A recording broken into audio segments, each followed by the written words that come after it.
చూస్ country delight, live better. ఇప్పుడే country delight యాప్ని download చేసుకోండి. ఆంధ్రప్రదేశ్లో మంత్రివర్గ విస్తరణ ఎప్పుడు? కొణిదెల నాగబాబు మంత్రివర్గంలో ఎంటర్ అవుతున్నారా లేదా? ఈ సస్పెన్స్ అలానే కొనసాగుతుంది. రాజ్యసభ సీట్ల భర్తీ సమయంలో చర్చకు వచ్చినప్పటి నుంచి మంత్రివర్గంలోకి కొణిదెల నాగబాబు వస్తారు అనేటువంటి ఒక అంశం చాలా క్లియర్గా కూటమి నాయకత్వం తెలియజెప్పింది. కానీ ఆయన ఎమ్మెల్సీ అయి కూడా 2 నెలలు గడిచిపోయింది. ఇది 3వ నెల. అలానే ప్రభుత్వం ఏర్పడి ఏడాది గడుస్తున్నటువంటి తరుణం. సో క్యాబినెట్ విస్తరణ ఎప్పుడు ఉంటుంది? విస్తరణ ఉంటే కొణిదెల నాగబాబు వస్తారా రారా? దీనిపైనే సస్పెన్స్ నెలకొని ఉంది. అయితే ఈ సస్పెన్స్కి తెరదించేటువంటి బాధ్యత డిప్యూటీ సీఎం పవన్ కళ్యాణ్, జనసేన అధినేత పవన్ కళ్యాణ్ చేతికే అప్పగించినట్టుగా సమాచారం. ఎందుకంటే ఇప్పటికే జనసేన పార్టీకి సంబంధించి 2 మంత్రివర్గంలో కొనసాగుతున్నారు. అయితే 3 మంత్రివర్గంలో కొనసాగుతున్నారు.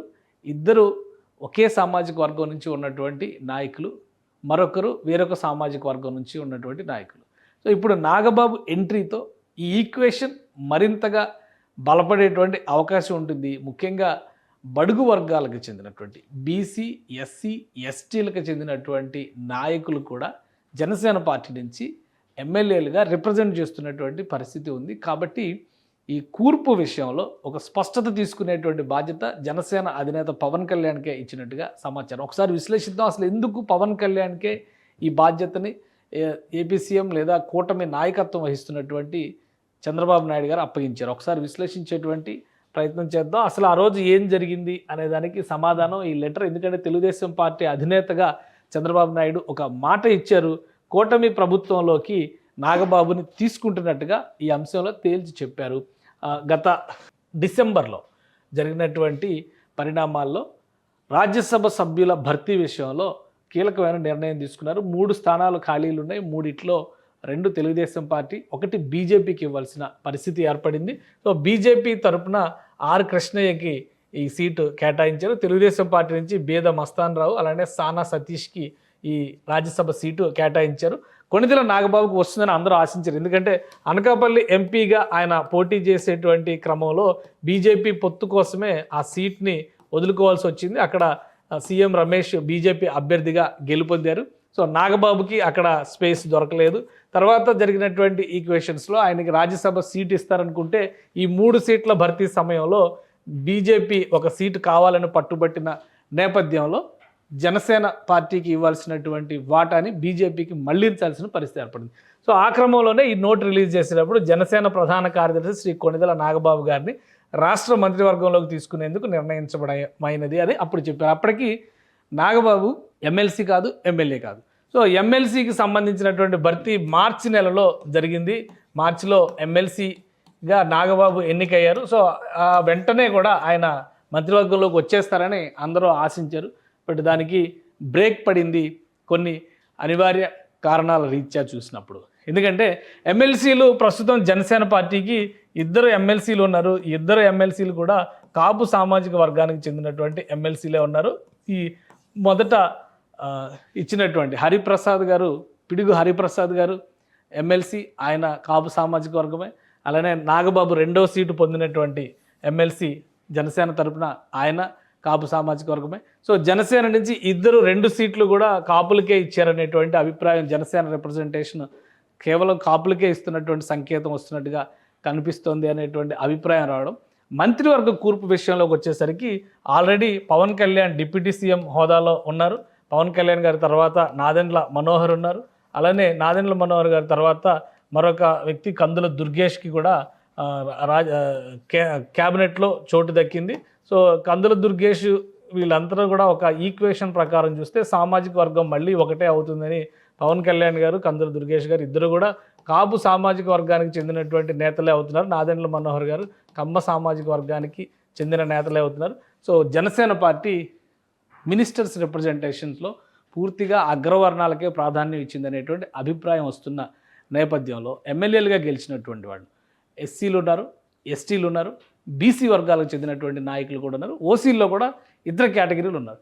సో ఈ ఈక్వేషన్ మిస్ మ్యాచ్ అవుతుందనేటువంటి అభిప్రాయం ఉన్న నేపథ్యంలో జనసేన పార్టీ అధినేత, తెలుగుదేశం అధినేత చర్చించుకుని ఈ సీటు విషయం అంటే క్యాబినెట్ బెర్త్ విషయంలో ఒక నిర్ణయం తీసుకోవాల్సిందిగా పవన్ కళ్యాణ్కే సూచన చేసినట్టుగా తెలుస్తుంది. సో నాగబాబుకి పవన్ కళ్యాణ్ క్యాబినెట్లోకి ఎంట్రీ ఇస్తారా, లేదా ఆయనని ప్రస్తుతానికి క్యాబినెట్ మంత్రివర్గంలోకి తీసుకోకుండా మరెవరికైనా ఛాన్స్ ఇస్తారా, అది కూడా ఒకసారి విశ్లేషించే ప్రయత్నం చేద్దాం. ఎందుకంటే ఏపీ క్యాబినెట్లో మొత్తం 26 మంది మంత్రుల్ని తీసుకునేటువంటి అవకాశం ఉంది. ఇప్పుడు చంద్రబాబు నాయుడు గారితో కలుపుకుని చూస్తే 25 బెర్తులు భర్తీ అయ్యాయి, ఒక్క సీటు ఖాళీ ఉంది. అంటే ఒకరిని 26వ స్థానం ఖాళీ ఉంది కాబట్టి ఒకరిని మంత్రివర్గంలోకి తీసుకోవడానికి అవకాశం ఉంటుంది.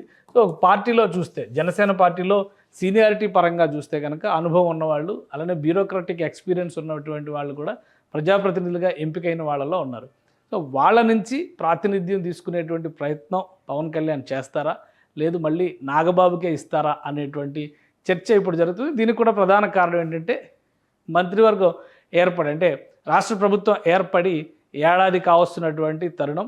జూన్ 4వ తేదీకి ఎన్నికల ఫలితాలు వచ్చి ఏడాది పూర్తవుతుంది. జూన్ 11వ తేదీన మంత్రివర్గం కొలువు తీరి ఏడాది పూర్తవుతుంది. సో ఈ వారం రోజుల్లో పదవుల భర్తీకి సంబంధించి క్యాబినెట్లో కల్పించాల్సినటువంటి స్థానాలకు సంబంధించి కానీ, మార్పులు చేర్పులకు సంబంధించి కానీ ఒక నిర్ణయం తీసుకునేటువంటి అవకాశం కూటమి నాయకత్వం మధ్య చర్చలు జరుగుతున్నట్టుగా తెలుస్తోంది.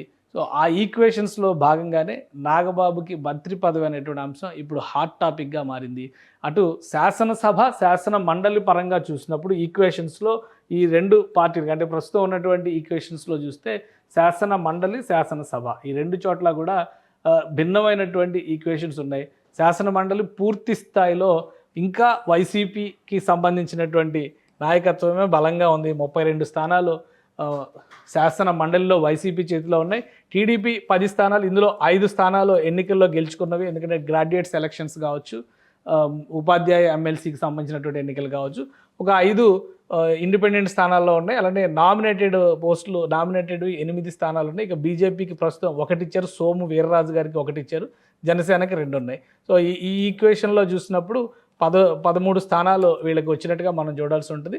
అలానే ఖాళీ అయినటువంటి, రిజైన్ చేసినటువంటి స్థానాలు కూడా 6 స్థానాలు కనిపిస్తున్నాయి. అవి ఇంకా భర్తీ చేయాల్సిన అవసరం శాసన మండలిలో ఉంది. సో దాని మీద ఇంకా క్లారిటీ రావాలి.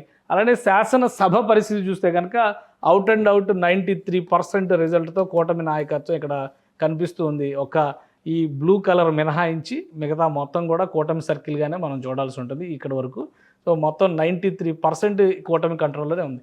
శాసనసభలో ప్రాతినిధ్యం వహిస్తున్నటువంటి వాళ్ళకి ఇప్పుడు ఈసారి మంత్రివర్గం కూర్పులో ఆల్మోస్ట్ అందరూ కూడా శాసన మండలి నుంచి కాకుండా శాసనసభ నుంచి ప్రాతినిధ్యం వహిస్తున్న వారే ఉన్నారు. శాసన మండలిలో ఉన్న వారికి ఎవరికి కూడా తెలుగుదేశంలోనూ అవకాశం ఇవ్వలేదు, ఇటు మిగతా పార్టీలో కూడా అవకాశం ఇవ్వలేదు. సో ఒకవేళ శాసన మండలి నుంచి రిప్రజెంటేషన్ ఇస్తే క్యాబినెట్లోకి మొదటి వ్యక్తి ఈ క్యాబినెట్లో, ఈ మంత్రివర్గంలో నాగబాబే అవుతారు. నాగబాబు కాకుండా ప్రత్యామ్నాయాలు చూస్తే, ఎందుకంటే ఇక్కడ శాసన మండలిలో కాకుండా శాసనసభలో చూస్తే 21 మందిలో వివిధ సామాజిక వర్గాలకు చెందిన వాళ్ళు, మత్స్యకార సామాజిక వర్గాలు కావచ్చు, ఎస్సీలు కావచ్చు, ఎస్టీలు కావచ్చు, బ్రాహ్మణ సామాజిక వర్గం కావచ్చు. సో ఇట్లాంటి ఈక్వేషన్స్లో జనసేనలో ఇంకా ఇతర నాయకులు ఉన్నారు. సో ఎక్స్పీరియన్స్డ్ లీడర్స్ కూడా ఉన్నారు. వాళ్ళలోంచి ఎవరినైనా ఎంచుకుని నాగబాబుకి వేరే పదవి ఇచ్చే అవకాశం ఉంటుంది. ఎందుకంటే మంత్రివర్గంలో ప్లస్ శాసనసభలో ఒకటే సామాజిక వర్గానికి ప్రాతినిధ్యం అనేటువంటి అభిప్రాయం ప్రజల్లో ఆ ముద్ర వేసేటువంటి ప్రయత్నానికి అవకాశం ఇవ్వకూడదనేటువంటి ఆలోచన కూటమి నాయకత్వంలో ఉన్నట్టుగా తెలుస్తుంది. ఈసారి రాజ్యసభ సీట్ల భర్తీ విషయంలో కూడా ఎక్కువ శాతం బీసీలకే తెలుగుదేశం పార్టీ కూడా ప్రాధాన్యం ఇచ్చింది. సో ఈ ఈక్వేషన్స్ని దృష్టిలో పెట్టుకొని ఇటు శాసన మండలిలో ఇచ్చినటువంటి సీట్ల విషయంలో కూడా బీసీలకే తెలుగుదేశం పార్టీ ప్రాధాన్యం ఇచ్చింది. ఎందుకంటే ఓవరాల్గా కూటమిలో ఈ కుల సమీకరణల్ని ప్రాపర్గా అమలు చేసేటువంటి ప్రయత్నం చేయడం కోసమే తెలుగుదేశం, బీజేపీ, జనసేన ఒక సమన్వయంతో పనిచేస్తున్నాయి. సో మంత్రివర్గం విషయంలో కూడా ఇదే అంశంపైన చర్చ జరుగుతుంది. ఫైనల్గా నాగబాబు గారు, పవన్ కళ్యాణ్ గారు అన్నదమ్ములు కాబట్టి డెసిషన్ పవన్ కళ్యాణ్ గారి చేతిలోనే పెట్టినట్టుగా తెలుస్తుంది. పవన్ కళ్యాణ్ గారు ఓకే అనుకుంటే నాగబాబు గారు మంత్రివర్గంలోకి రావడం ఖాయం. ఒకవేళ పవన్ కళ్యాణ్ గారు ఈ సమీకరణలను దృష్టిలో పెట్టుకొని ఒక నిర్ణయం తీసుకుంటే ప్రస్తుతానికి నాగబాబు గారికి మంత్రివర్గంలో చోటు దక్కదు. మరొక పదవి ద్వారా, నామినేటెడ్ పదవి ద్వారా ఆయనకి ఆ గౌరవాన్ని కల్పించేది, అంటే క్యాబినెట్ హోదా కలిగినటువంటి గౌరవాన్ని ఇచ్చేటువంటి అవకాశం అయితే ఉంటుంది. సుమన్ టీవీలో మీ పర్సనల్ అండ్ బిజినెస్ ప్రమోషన్స్ కోసం కింది నెంబర్కి కాంటాక్ట్ చేయండి.